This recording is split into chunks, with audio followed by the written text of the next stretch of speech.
Hello friends, today we will study about causes of friction. Class 8th NCERT Science. Student friction किस वजह से produce होता है, आज इस बारे में स्टडी करेंगे। Friction is caused by the irregularities on the two surfaces in contact. Even those surfaces which appear very smooth have a large number of minute irregularities on them. Figure 12.5. Irregularities on the two surfaces lock into one another. When we attempt to move any surface, we have to apply on a force to overcome interlocking. On rough surfaces, there are a large number of irregularities, so the force of friction is greater if a rough surface is involved.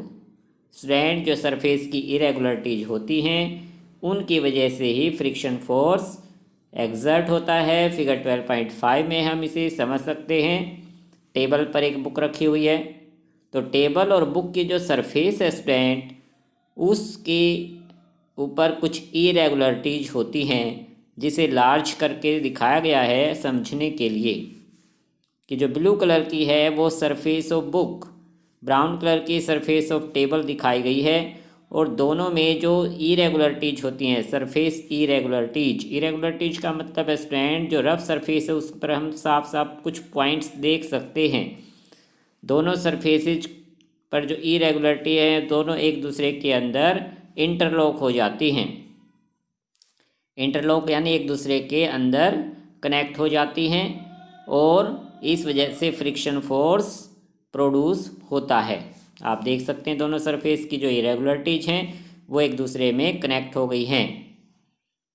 इसीलिए student, जब हम book को move करते हैं तो हमें force apply करना पड़ता है, क्योंकि जो इरेगुलरिटीज हैं वो दोनों से अलग होती हैं, तो इसीलिए फोर्स अप्लाई होता है, फोर्स लगता है। और सरफेस जितनी रफ होगी स्टूडेंट उतनी ही इरेगुलरिटीज ज़्यादा होती हैं।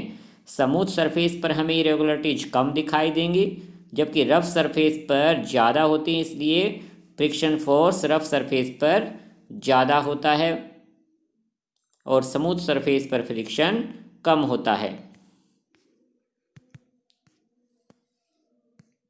We see that the friction is caused by the interlocking of irregularities in the two surfaces.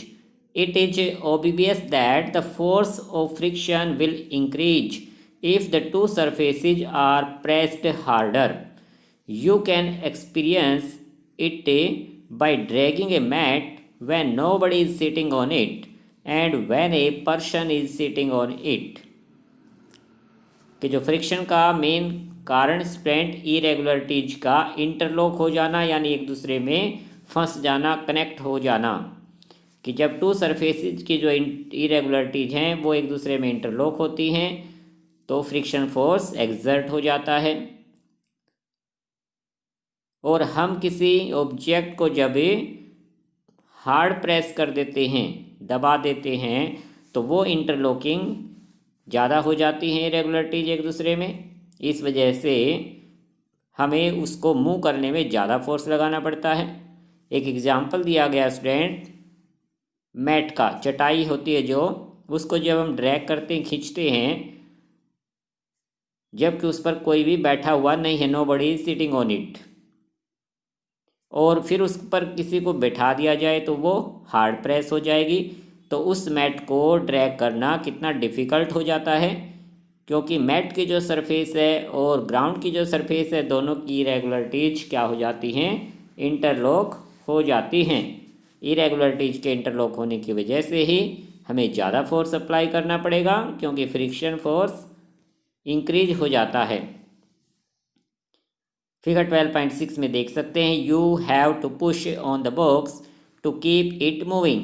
जब बॉक्स को जब मूविंग करते हैं तो स्टार्टिंग में हमें ज़्यादा फोर्स अप्लाई करना पड़ता है, क्योंकि इरेगुलरिटीज की जो इंटरलॉकिंग है वो ज़्यादा होती हैं। जैसे ही मोमेंट में आ जाता है बॉक्स तो हमें कम फोर्स अप्लाई करना पड़ेगा। Recall your experience when last time you moved a heavy box from one place to another. If you have no such experience, get that experience now. What is easier, to move the box from rest or to move it when it is already in motion.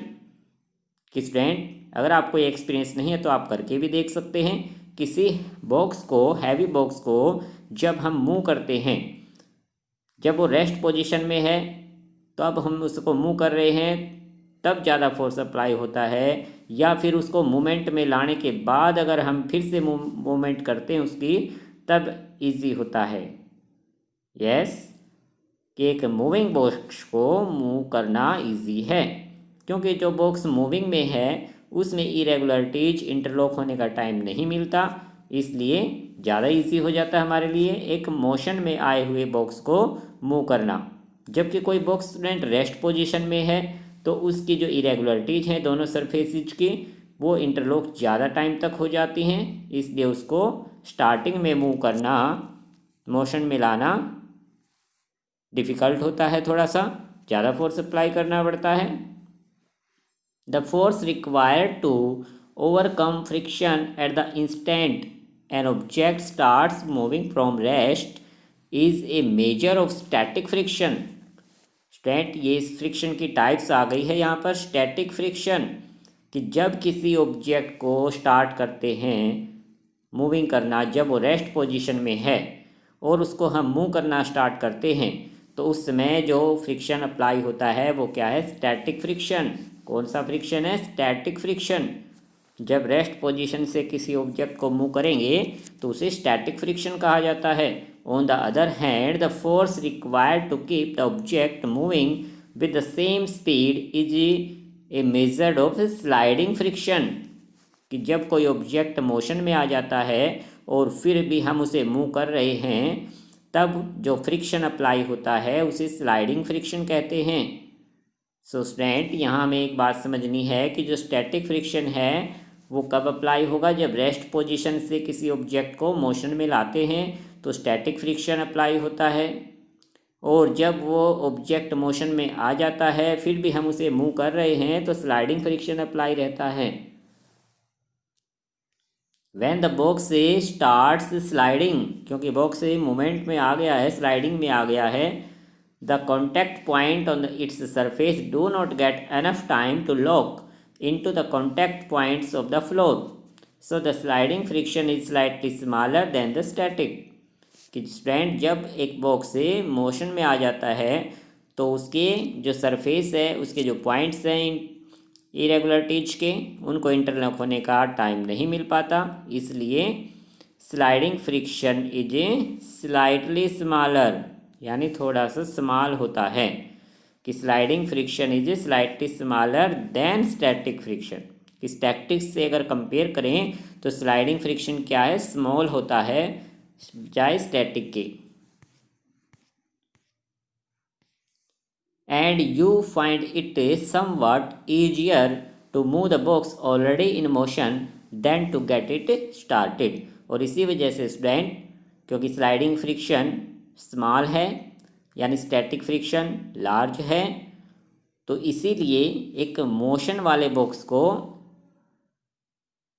जो पहले ही कोई box motion में है, कोई object motion में है, उसको और मोमेंट में लाना इजी होता है क्योंकि स्लाइडिंग फ्रिक्शन स्मॉल है उस पर, इस वजह से।